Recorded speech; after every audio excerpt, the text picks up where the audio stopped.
Bismillahirrahmanirrahim. Assalamualaikum warahmatullahi wabarakatuh. Selamat siang mahasiswa Prodi PGMI STM Temanggung. Alhamdulillah di siang hari ini kita bisa kembali melaksanakan kegiatan perkuliahan secara daring untuk mata kuliah Teacher Apprenticeship lanjutan. Pada kesempatan ini kita akan kembali melanjutkan terkait dengan kemarin teman-teman telah melaksanakan kegiatan observasi di lingkungan teman-teman masing-masing, di mana dari hasil observasi itu menjadi tindak lanjut bagi mahasiswa untuk menemukan profil usaha yang nantinya akan Anda kelola baik setelah melaksanakan kegiatan perkuliahan ini sampai Anda nanti lulus dan terjun di masyarakat di sekitar Anda. Membicarakan tentang profil usaha, ini teman-teman kemarin kan telah melakukan kegiatan observasi. Dari hasil observasi itu muncul kerangka awal untuk menentukan profil usaha. Dalam menentukan profil usaha, tentu saja kita perlu memperhatikan beberapa hal yang menjadi urgensi dari pemilihan profil usaha yang akan Anda kelola. Yang pertama adalah informasi dasar bisnis ataupun usaha yang Anda akan tekuni. Dari menentukan profil usaha, untuk informasi dasar yang harus ada diantaranya adalah nama usaha. Nama usaha ini terkait dengan brand ataupun nama produk Anda yang akan nanti Anda kelola secara pribadi maupun secara tim. Di situ juga harus mencantumkan alamat ataupun lokasi yang nantinya bisa diakses oleh orang yang membutuhkan usaha Anda itu tadi. Selanjutnya, semakin lebih valid jika nanti dimasukkan juga nomor telepon yang bisa dihubungi ataupun nomor WhatsApp yang nanti bisa dijangkau oleh konsumen.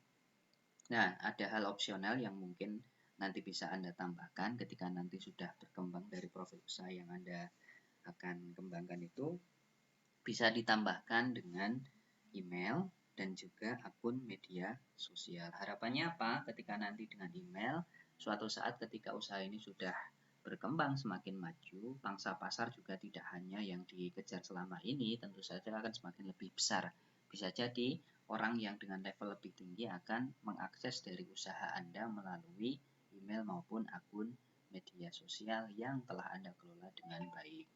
Yang kedua adalah profil usahanya. Di situ tentu saja ada latar belakang menyangkut bagaimana kondisi yang ada di sekitar lingkungan. Kemudian menemukan berbagai macam permasalahan yang ada di situ, kemudian dirumuskan, muncul di situ sebuah ide ataupun kreativitas dari Anda untuk memberikan kebaruan dari produk yang mungkin sudah berkembang di lingkungan Anda masing-masing. Sehingga itu dideskripsikan menjadi produk ataupun layanan yang akan Anda kelola sesuai dengan hasil pengamatan yang telah Anda lakukan. Di situ juga muncul keunikan-keunikan dari produk yang akan Anda buat itu tadi. Nah, salah satu ciri utama dalam menemukan profil usaha ini yang paling penting di situ sebenarnya hanya hal ini aja, keunikan. Karena dengan adanya sebuah keunikan ataupun novelty ini mempengaruhi juga dari bagaimana pasar ketika nanti akan diambil hati oleh jenengan terkait juga dengan hal-hal yang mungkin belum pernah mereka rasakan, mungkin belum pernah mereka temukan, dan disitulah menjadi awal dari berkembangnya profil usaha Anda. Ketika nanti semakin berkembang, ini ada beberapa hal yang patut juga nanti ditambahkan, diantaranya beberapa penghargaan yang Anda terima selama Anda menggeluti usaha yang Anda kelola. Yang kedua, sertifikasi. Ini penting juga ketika nanti kelanjutan dengan kesehatan dan lain sebagainya. Ini menjadi dasar ataupun penguat dari Anda pribadi untuk mengembangkan usaha di lingkungan, bukan hanya di lingkungan sekitar, tapi sampai ke lingkungan yang sekupnya lebih luas kembali. Karena semakin kuat dengan adanya sertifikasi yang dikeluarkan oleh lembaga tertentu. Bisa oleh perizinan ataupun kesehatan dan lain sebagainya. Yang ketiga ada testimoni dari klien ataupun mitra strategis. Nah ini penting juga kenapa kita perlu meminta testimoni ataupun sebuah informasi terkait dengan produk yang kita berikan kepada konsumen. Harapannya nanti dengan testimoni ini bisa memberikan dampak yang signifikan terkait dengan pengembangan dan juga hal-hal yang mungkin akan Anda perlukan di samping nanti juga Anda di dalam menjalankan usaha ini dapat semakin lebih fleksibel dengan informasi yang diterima oleh klien ataupun mitra strategis. Dari hasil komunikasi ataupun testimoni dari mitra ataupun teman-teman yang menjadi mitra strategis Anda ini nantinya dapat mengembangkan satu dari hal yang mungkin belum ada bisa ditambahkan, dari strategi pemasaran yang mungkin nantinya belum maksimal bisa dikembangkan kembali, dari kualitas, kemudian juga dari kemasan dan lain sebagainya yang nantinya akan memberi dampak signifikan dalam pengembangan ataupun pencapaian usaha yang akan Anda kelola tadi. Selanjutnya yang keempat tak kalah penting yaitu pengakuan dan peliputan dari media massa. Nah, media massa ataupun media sosial ini juga menjadi hal yang sangat penting dalam pengembangan ataupun pencapaian usaha Anda. Ketika nanti mitra strategis yang Anda jadikan kolega ini bisa jadi nanti ada kalanya juga sangat erat berkaitan dengan media sosial ataupun media massa. Dari situlah mungkin usaha Anda ketika semakin diberikan tanggapan yang positif dari klien ataupun mitra ataupun konsumen Anda ini nanti punya dampak signifikan juga dalam peningkatan ataupun beberapa hal yang luar biasa dari pengembangan usaha Anda. Dalam kaitannya dengan media massa, tentu saja jenengan juga mungkin bisa bermitra dengan beberapa kolega yang nantinya punya hubungan erat dengan hal yang berupa liputan dari media massa, bisa dari jurnalis ataupun dari radio dan lain sebagainya yang nantinya ini bisa dijadikan penguat juga ketika nanti jenengan akan memasarkan dari produk-produk yang jenengan kelola. Selanjutnya, setelah Anda menemukan profil usaha, disinilah yang tahap selanjutnya yaitu mendeskripsikan dari keunggulan produk yang Anda kelola ataupun yang akan Anda kembangkan. Untuk menentukan bahwa produk yang Anda kelola ini unggul, maka di situ ada beberapa indikator yang dijadikan dasar untuk menentukan produk Anda ini. Di antaranya yang pertama adalah kualitas. Kualitas ini erat sekali hubungannya dengan kebutuhan yang sangat spesifik dari pelanggan yang ada di sekitar Anda.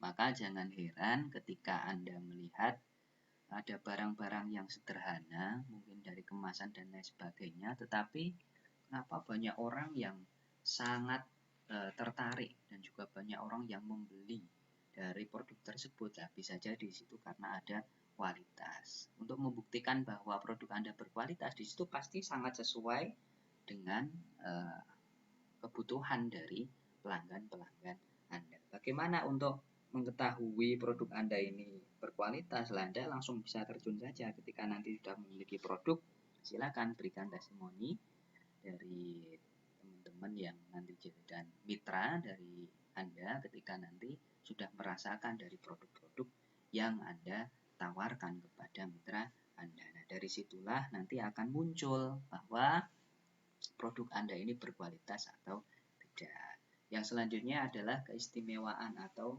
fitur. Nah, mungkin ada beberapa hal juga yang erat kaitannya dengan kualitas, tetapi di sini lebih erat juga pada hal yang berbeda juga dari itu, tetapi menjadi bagian integral dari kualitas. Di antaranya yaitu keistimewaan. Kenapa kita perlu memiliki sebuah keistimewaan dalam produk kita? Karena dengan adanya hal yang istimewa ini bisa menjadi kecirian khusus dari produk yang kita tawarkan kepada konsumen. Dengan kecirian ini, konsumen bisa memberikan identitas khusus. Setiap kali misalnya melihat produk ini, oh langsung paham bahwa ini adalah produk karya dari jenengan. Ini yang menjadi keistimewaan. Jadi dari kecirian ini menjadi tanda awal dan juga tanda yang dasar terkait dengan produk Anda ketika nanti bisa diterima oleh masyarakat. Nah, kecirian itu macam-macam juga bentuknya. Bisa jadi kemasannya, bisa jadi rasanya, bisa jadi bahannya, bisa jadi pemasarannya, bisa jadi harganya, dan lain sebagainya. Nah, dari hal-hal yang istimewa ini tadi, Anda tonjolkan salah satu yang menjadi kecirian khusus dari produk Anda. Yang selanjutnya adalah desain. Ini berkaitan dengan totalitas keistimewaan yang mempengaruhi cara penampilan dan juga fungsi. Nah, dalam pembuatan produk mungkin jenengan sudah bisa bekerja sama dengan orang-orang yang ada di lingkungan situ ataupun mungkin bisa dikelola secara mandiri dengan keluarga, tetapi di dalam mendesain ini kita juga perlu melibatkan beberapa hal yang ada di luar situ. Misalnya dengan pengamatan yang ada di luar, kira-kira produk yang dikelola ataupun dipegang oleh orang lain itu memiliki desain yang bagaimana. Lah kita komparasikan desain yang akan kita ambil dari produk kita itu kira-kira bagaimana. Jangan sampai similiar ataupun hampir sama dengan desain yang dimiliki oleh orang lain. Nah, desain yang kita miliki ini tentu saja nanti dengan perbedaan-perbedaan tertentu bisa menjadi kecirian khusus juga dalam nanti memasarkan suatu produk. Nah, untuk memilih desain tentu saja nanti jenengan bisa bekerja sama dengan tim desain yang banyak juga ya di daerah sini. Tinggal ke percetakan atau kemana silahkan nanti bisa di situ jenengan desain bareng, kemudian tampilkan desain yang sebaik mungkin, kemudian jadikan desain itu menjadi gambaran utama dari produk yang Anda akan tawarkan kepada konsumen. Selanjutnya yaitu kemasan. Nah, tak kalah penting juga hal yang sebenarnya sederhana tetapi kadang orang-orang juga lupa ini adalah kemasan. Bahwa pada esensinya ketika dahulu misal ada orang yang berjualan kopi itu tinggal menjual kopinya menggunakan plastik biasa, dikemas dengan timbangan, kemudian nanti ditimbang sampai beratnya berapa, kemudian dijual dengan harga tertentu, kemudian selesai, udah begitu saja. Tetapi kita akan melihat pada level yang lebih tinggi ketika nanti akan dikelola secara lebih profesional, maka kemasan ini juga menjadi salah satu indikator utama untuk menunjukkan keunggulan dari produk Anda. Silahkan bedakan dengan kualitas yang ada di sekitar Anda, mungkin juga dikorelasikan dengan harga dan lain sebagainya, sehingga nanti juga tidak mempengaruhi dari keuntungan yang akan Anda terima. Kemudian yang paling penting yaitu pelayanan. Nah, pelayanan ini erat kaitannya dengan kemudahan akses, baik nanti dalam pelayanan Anda ketika nanti memberikan komunikasi yang baik terhadap pelanggan. Yang kedua, erat kaitannya ketika nanti dengan pengiriman barang, erat kaitannya dengan kualitas barang, dan lain sebagainya. Nah, pelayanan ini dengan pelayanan yang baik nanti akan memberikan dampak yang signifikan dan juga berkesinambungan terhadap keberadaan ataupun eksistensi dari produk yang akan Anda kelola. Begitu. Kemudian lanjut ke slide yang ketiga. Setelah Anda memiliki produk dan tadi sudah memiliki desain, maka perlu juga Anda memahami beberapa peta persaingan pasar yang ada di sekitar teman-teman. Maka untuk memahami peta persaingan, yang pertama kita harus mengetahui dulu bagaimana model usaha yang akan kita kelola. Apakah model kita itu hanya produksi barang ataupun misalnya kita berkaitan dengan jasa ataupun yang lainnya. Ini perlu dipertimbangkan juga dengan situasi dan kondisi yang ada di sekitar kita. Misalnya ketika kita mengelola produk ataupun menghasilkan sebuah produk yang hampir sama dengan lingkungan yang ada di sekitar yang juga menghasilkan produk, maka di situ model usaha yang akan kita kelola ini kira-kira harus ada pembeda di antara pengelolaan produksi dari model usaha yang saling digeluti oleh dua pihak ini tadi. Nah, pengelolaan yang berbeda ini tadi dengan cara yang berbeda juga nantinya berakibat pada hal yang nanti lebih tinggi aspeknya dalam pengelolaan Anda di dalam bidang wirausaha. Selanjutnya, perlu juga Anda memahami aspek pasar ataupun konsumen. Siapa sasaran yang nanti dijadikan tujuan utama dalam pemasaran produk Anda ini? Apakah lingkungan terdekat yang terdiri dari anak-anak, ataupun misalnya remaja, ataupun misalnya dewasa, ataupun orang tua? Apakah di luar situ kita pangsanya misalnya ke pasar? Apakah lebih tinggi kita ke supermarket? Apakah lebih besar lagi kita dengan hal-hal yang lebih luas daripada supermarket dan lain sebagainya? Kita harus menyasar, disesuaikan juga dengan produk yang kita akan tawarkan pada konsumen. Ini harus jeli, jangan sampai ketika kita memiliki produk tertentu tetapi salah di dalam pemasaran nanti berakibat juga dalam pengelolaan usaha Anda. Selanjutnya, nomor 3, persaingan dari segi produk.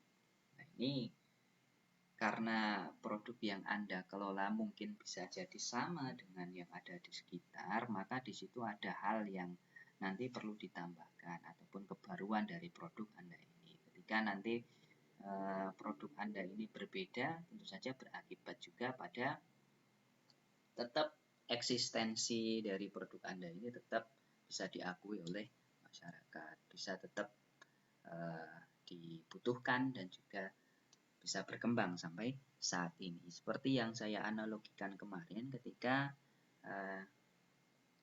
di suatu wilayah, misalnya di daerah pantai ataupun di pesisir, ketika ada orang yang mengelola jual beli ikan, di situ harga ikan misalnya dari jam 7 sampai jam sekian harganya sekian, dibatasi dengan waktu sekian. Kemudian pada jam tertentu misalnya setelah jam 15 harganya menjadi turun. Nah, ini bisa dijadikan potensi ketika Anda nanti akan mengelola produk dengan bahan yang sama-sama dengan ikan yang mereka hanya jual beli. Lah, kita mungkin bisa dengan level yang berbeda. Kita mungkin bisa mengolah ikan tadi menjadi produk yang matang sehingga nilainya ini walaupun harga belinya kita tadi agak murah tapi harga jualnya bisa lebih tinggi. Itu. Yang terakhir adalah persaingan dari segi harga. Nah, ini juga luar biasa sekali bahwa kita melihat banyak juga orang-orang yang ada di sekitar melihat secara sepihak bahwa harga ini yang murah misalnya ya menjadi salah satu indikator utama dalam keberhasilan usaha kita. Padahal di situ juga tidak semesti kayak gitu juga.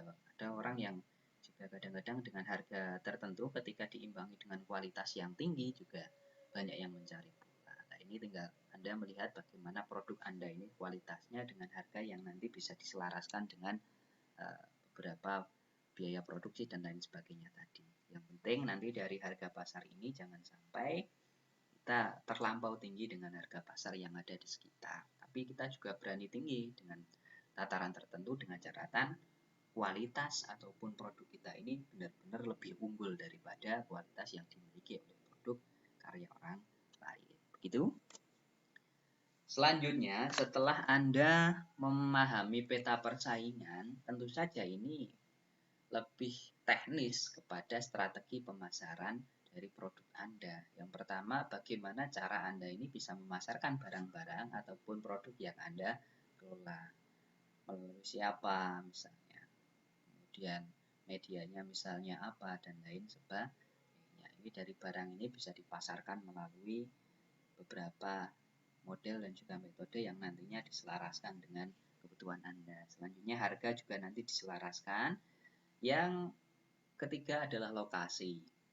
Nah, ada beberapa hal juga yang misalnya orang ini mempertimbangkan secara rinci. Seperti orang-orang yang bergerak di bidang kuliner ataupun makanan ya, ataupun misalnya restoran. Misalnya itu di daerah tertentu, katakanlah misalnya Magelang sampai ke Semarang itu. Ada orang yang sampai mempertimbangkan jarak jauh dan dekat, lokasi akses yang paling tepat untuk beristirahat itu dalam jangka waktu berapa, ini sampai juga ada yang mempertimbangkan terkait dengan lokasi dan waktu perjalanan yang dibutuhkan. Di situ ternyata juga hebat juga korelasinya ketika orang berjalan di antara beberapa daerah, kemudian mereka juga membutuhkan waktu yang sangat banyak dan juga sangat mungkin lama. Di situ ada tempat-tempat tertentu yang sudah sampai memperhitungkan kira-kira jarak orang melakukan perjalanan ini kira-kira nanti lelahnya sampai di posisi mana, sampai titik akses yang mana. Nah, disitulah tempat yang terbaik ketika nanti akan membangun sebuah warung makan ataupun membangun sebuah restoran tertentu. Nah, kalau kita misalnya untuk mempertimbangkan sebuah lokasi ini ya, lokasi yang nanti-nantinya akan Anda jadikan tempat utama ataupun poros ya dari kegiatan usaha yang akan Anda tampilkan kepada khalayak secara umum. Maka di situ harus jelas di mana Anda melakukan menempatkan lokasi dalam kegiatan wirausaha Anda. Misal, lokasi ini kan sasarannya banyak, bisa jadi lokasi pemasangan iklan, bisa jadi lokasi sasaran, bisa jadi lokasi produksi, dan lain sebagainya. Nah, korelasinya dengan pasaran ya erat kaitannya nanti dengan bagaimana Anda meletakkan produk Anda ini di tempat-tempat tertentu yang memang benar-benar disasar oleh konsumen Anda. Sehingga nanti dari target yang akan kita tembak tadi, misalnya anak muda, ya lokasi kita di dalam menempatkan produk kita itu ya disesuaikan dengan sasaran kita tadi. Begitu. Kemudian yang terakhir adalah promosi. Promosi ini juga bagian penting di Teacherpreneurship dasar kemarin yang telah diampu oleh Bapak Ibda. Teman-teman sudah diajarkan bagaimana memasarkan barang melalui e-commerce dan lain sebagainya. Tinggal nanti pada tahapan ini di perkuliahan Teacherpreneurship lanjutan, teman-teman bisa memasarkan produk disesuaikan dengan akun yang telah Anda miliki, kemudian nanti bisa Anda pasarkan sesuai dengan sasaran masing-masing. Gitu. Nah, ini juga perlu Anda pahami bahwa di dalam berusaha ataupun berwirausaha ada beberapa hal yang perlu kita pelajari, di antaranya persaingan pasar. Bahwa ada 4 persaingan pasar yang ada di sekitar kita yang tentu saja ini tidak pernah terlepas dalam kehidupan kita dan mungkin belum kita sadari secara bersama-sama. Yang pertama ada yang dinamakan market leader ataupun kita sebut penguasa pasar. Kenapa disebut penguasa pasar? Kira-kira.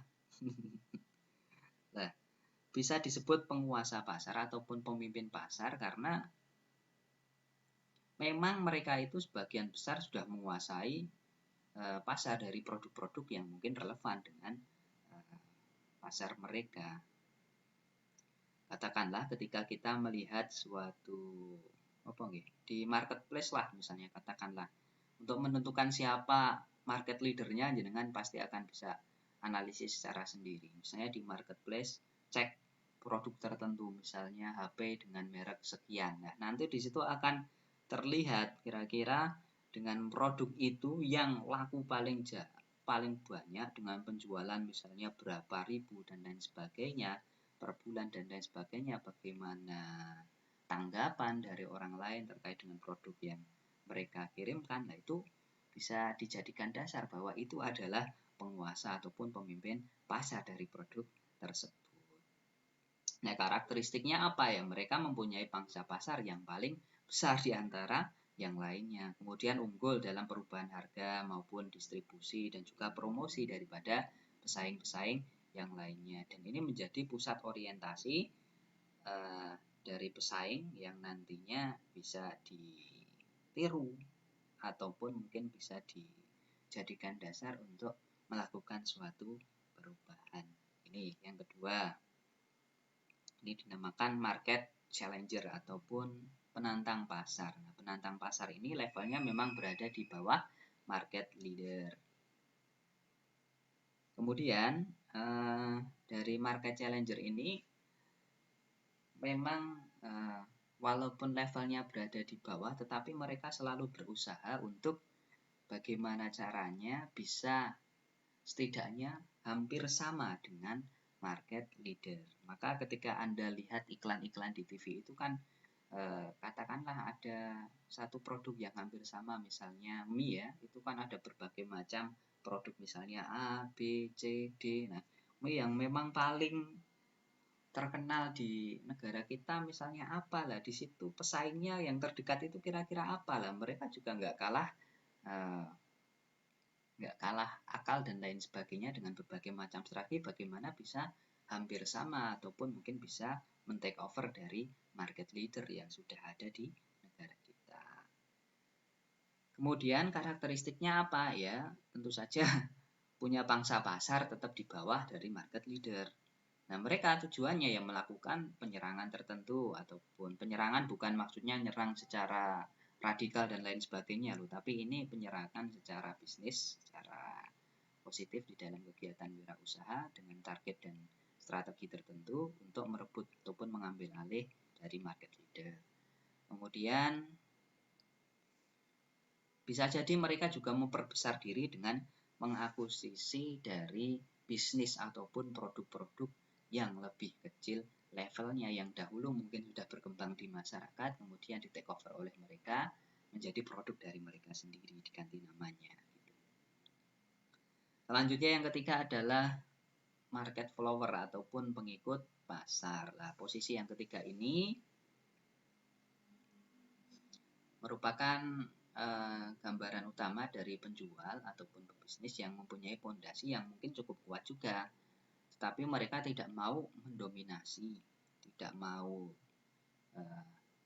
terlibat persaingan yang keras dengan market leader dan juga market challenger tadi, sehingga tidak mengusik keberadaan dari dua level yang teratas ini. Mereka cuma cari aman, yang penting target mereka ini bisa tercapai, stabil, dengan strategi pemasaran yang mungkin cukup bagus juga yang dikelola oleh teman-teman yang di market follower ini.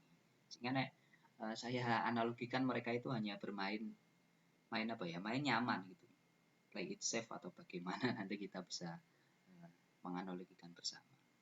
Yang terakhir adalah market niche. Nah, ini yang terakhir ini adalah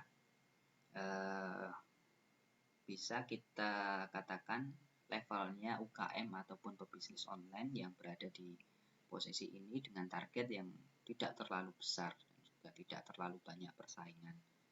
Biasanya hanya menyasar segmentasi pada hobi ataupun minat-minat tertentu. Nah, kita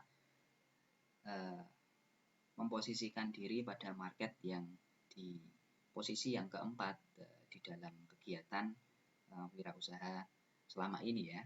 Tetapi besar kemungkinan juga ketika nanti teman-teman mengelola secara lebih lebih terstruktur, lebih sistematis dan juga profesional, tidak menutup kemungkinan di dalam level persaingan pasar ini Anda bisa meraih pada level-level yang lebih tinggi, bahkan sampai kepada puncak persaingan pasar, insya Allah, amin.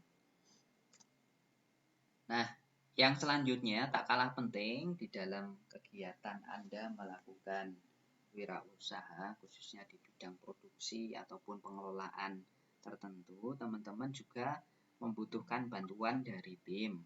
Kenapa membutuhkan bantuan tim? Karena kita sadari semakin berkembang dari usaha yang akan kita kelola, Anda pasti akan kesulitan di dalam pengelolaannya, baik dalam produksi, kemudian juga dalam pemasaran, dan lain sebagainya. Maka kita perlu bekerja sama dengan tim. Kita libatkan secara tim. Nah, untuk membentuk tim yang baik ataupun yang nantinya akan memiliki dampak signifikan dalam pengembangan usaha Anda, teman-teman perlu memilih tim yang memiliki keterampilan dan juga etos kerja yang tinggi. Kenapa memiliki yang dua hal ini tadi? Karena dengan bekal keterampilan tertentu ini bisa melengkapi Anda di dalam pengelolaan usaha Anda. Keterampilan ini nanti sangat dibutuhkan teman-teman di dalam melengkapi hal yang mungkin Anda belum bisa, tetapi dilengkapi oleh teman itu tadi. Dengan etos kerja yang tinggi, harapannya nanti pada praktiknya usaha yang akan Anda kelola ini bisa berjalan ataupun bisa berkembang sesuai dengan yang diharapkan. Karena kinerja teman-teman ini juga luar biasa. Yang kedua, di dalam memilih tim tentu juga harus berani di dalam berbagi ide. Karena apa? Di dalam berbagi ide ini akan menumbuhkan pengetahuan baru, inovasi yang baru, analisis juga, dan lain sebagainya yang nantinya berdampak pada pengembangan usaha Anda. Yang ketiga, keahlian yang berbeda saling melengkapi. Ini keterampilan-keterampilan yang berbeda tadi seperti yang ada di atas, korelasinya. Ini saling melengkapi untuk kemajuan usaha Anda. Yang keempat, fokus yang kuat dan jelas terhadap tujuan. Ketika kita fokus dan kuat terhadap tujuan, maka besar kemungkinan ketika nanti Anda mengelola suatu usaha sudah semakin maju, semakin berkembang, teman-teman yang ada di bawah Anda ini tetap pada fokus pencapaian target yang telah kita tetapkan bersama.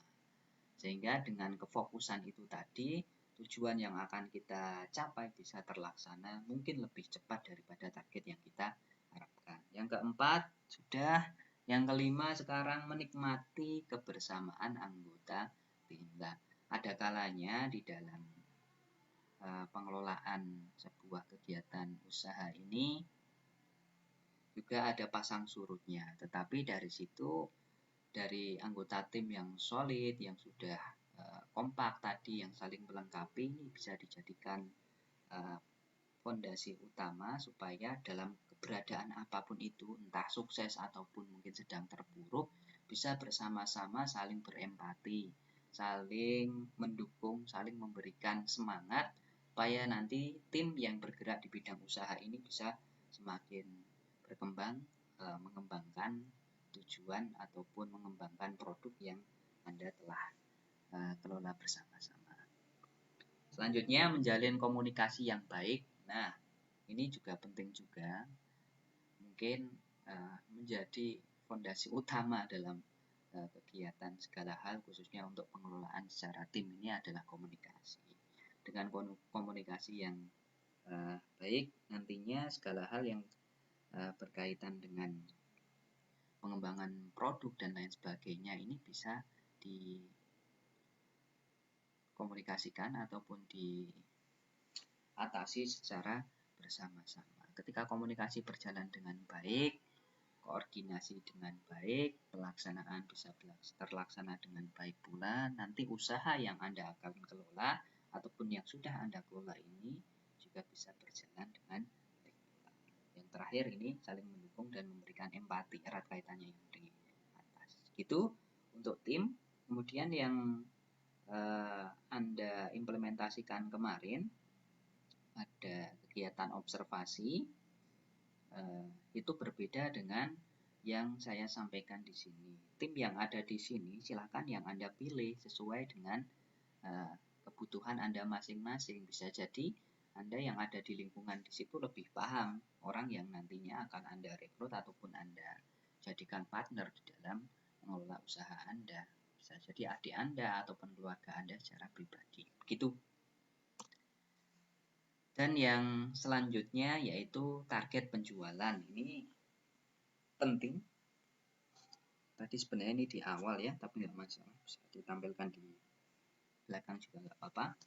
Ada 5 hal yang menjadi target penjualan, kunci utamanya ya. Saya katakan ini SMART. Ada spesifik, kemudian ada measurable, kemudian attainable, kemudian ada realistik dan juga time bound. Yang pertama apa ini? Spesifik ya. Maksudnya spesifik itu apa? Spesifik itu ya misalnya target penjualan ini harus memiliki dasar pencapaian yang pasti dan juga tidak mengambang. Ketika Anda ingin menjual produk di tahun 2020, harus jelas berapa produk yang akan Anda jual. Misalnya bukan hanya Anda jual, tapi harus laku misalnya. Tahun 2020 harus laku 200. Lah ini menjadi spesifik. Maka 2020 Anda harus menjual berapa itu tadi, kemudian target juga harus tercapai sesuai dengan angka yang Anda nominalkan tadi. Yang kedua, measurable ataupun dapat diukur. Artinya kita dapat mengukur dengan mudah apakah target penjualan kita itu sudah tercapai atau belum. Misalnya kita menjual produk di tahun 2020 ini 5 misalnya.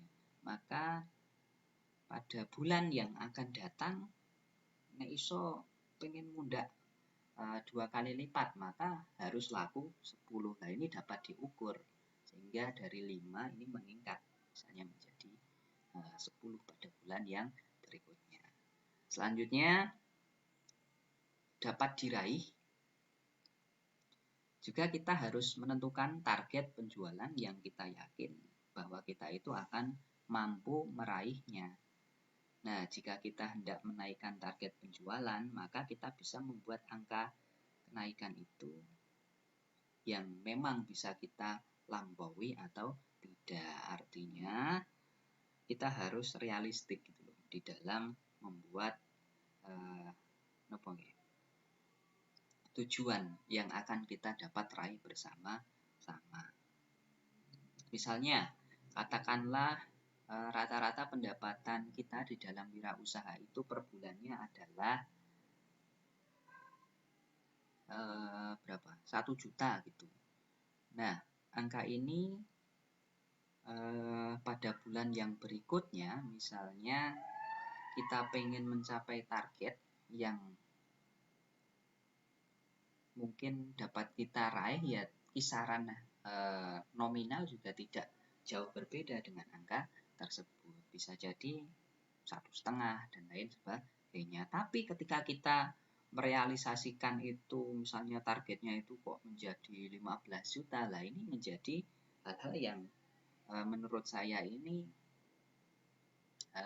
punya beberapa hal yang menjadi agak berat juga nanti di dalam melaksanakan target yang akan kita raih bersama-sama. Maka jelas di dalam meraih target ini harus realistis juga dengan kondisi lapangan yang sedang kita hadapi. Ketika di dalam angka rata-rata gitu kita pendapatannya sekian, dan targetnya mungkin kita bisa meningkat dengan tahapan-tahapan tertentu, dengan tingkatan-tingkatan tertentu juga. Selanjutnya adalah realistis, hampir sama ini dengan poin yang sebelumnya.